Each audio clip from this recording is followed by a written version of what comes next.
हमारा अगला प्रश्न, घनाभ की भुजाओं का योग।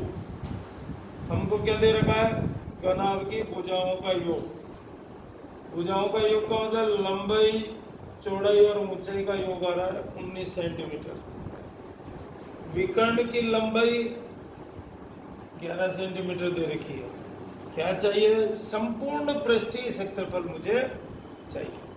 अब आपको सवाल समझना है, विकर्ण की लंबाई का मतलब क्या है? सूत्र आना चाहिए, √L² B² H²।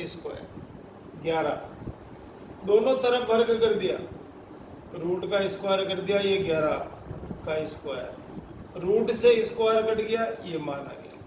11 का स्क्वायर 121 आ गया। मैंने इसको समीकरण नंबर 1 नाम दे दिया। अब मेरे को इसका सेकंड पार्ट हल करना पड़ेगा। आपको क्या मालूम है? भुजाओं का योग 19 लिख लें, दोनों तरफ वर्ग कर दिया। अब यहां पर सूत्र लगेगा a + b + c का होल स्क्वायर। ये सूत्र मैंने यहां लगा रखा है, L² B² H² + 2LB + 2BH 2HH और 19 का स्क्वायर 361। अब आप यहां देखें, L² + B² + H² का मान समीकरण 1 से हमको प्राप्त हो रहा है 121, 1 to 1। और यहाँ पर दो क्वेश्चन कॉमन ले लिया, LB + BH + HL 361, 121 का पक्षांतरण कर दिया। अब आप इसको देखिए, ये आपका है घनाभ का संपूर्ण पृष्ठीय क्षेत्रफल का सूत्र, 2LB + BH + HL, घनाभ का संपूर्ण पृष्ठीय क्षेत्रफल। इसमें से घटा लें, आंसर आ जाएगा 240। नंबर 7, हमारे को इस प्रश्न में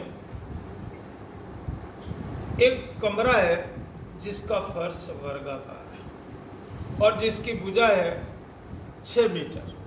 तो वर्ग की भुजा कितनी हो गई? 6 मीटर।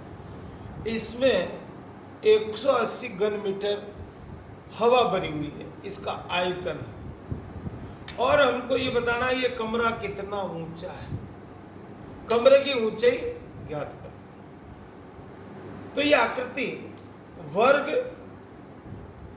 वर्ग है, इसका पृष्ठ क्या है, आधार क्या है, वर्गाकार।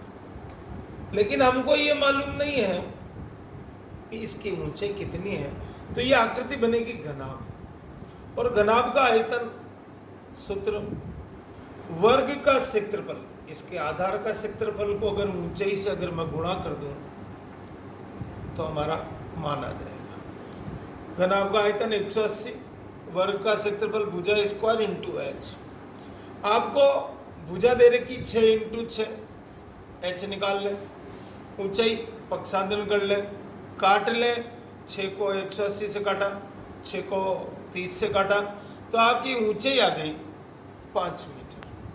घनाभ के कमरे की भुजाएं अपने को दे रखी है, चारों दीवारों की भुजाएं दे रखी, L 44, B 1.5 मीटर और H का मान दे रखा 35 सेंटीमीटर। आपको वहाँ क्वेश्चन में 85 दे रखा है, उसको करेक्शन कर लें, 35 है।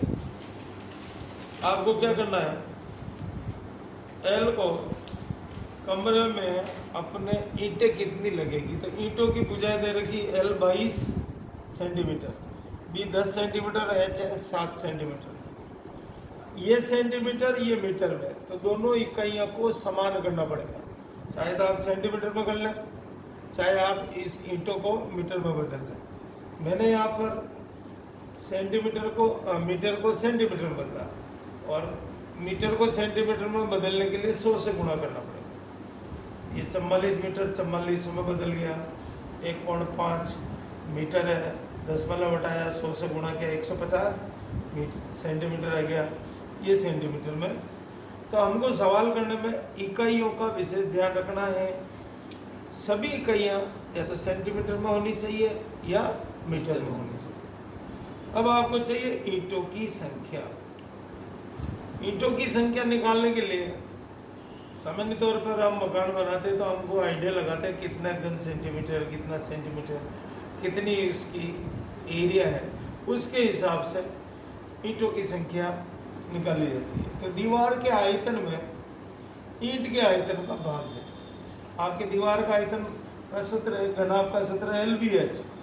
तो आपको क्या करना है, तो दीवार का आयतन हो गया L, B और H का मान रख दो, ईंट में भी LBH का मान रख दो और इसको हल कर दो। हल करने पर ये आपके 222 से कट गया, ये 0 से 0 कट गया, 7 से ये 5 कट गया, 15 को 5 से गुणा कर लें, ये 200 गुणा कर लें, आपकी ईंटों की संख्या आई 15,000। कितनी ईंटें आ रही है? 15,000 ईंटें। एक क्वेश्चन और है, घनाभ की भुजाएं दे रखी 10 मीटर, 8 मीटर और 6 मीटर। इस कमरे में कितनी लंबी से लंबी छड़ रख सकते हैं? लंबाई LBH के अलावा अगर कोई लंबाई आती है तो वो विकर्ण आती है। तो इसमें हमको विकर्ण की लंबाई निकालनी पड़ेगी। L square, B square, H square. मान रख दें 10 का स्क्वायर, 8 का स्क्वायर, 6 का, 10 का 100, 8 का 64, 36। इसको जोड़ लेंगे 200 आएगा। इसके टुकड़े करेंगे रूट के अंदर 2 × 100। 200 के टुकड़े कितने हैं? 2 × 100। 100 का वर्गमूल 10 होता है, तो 10 √2 आपकी छड़ की लंबाई आ जाएगी।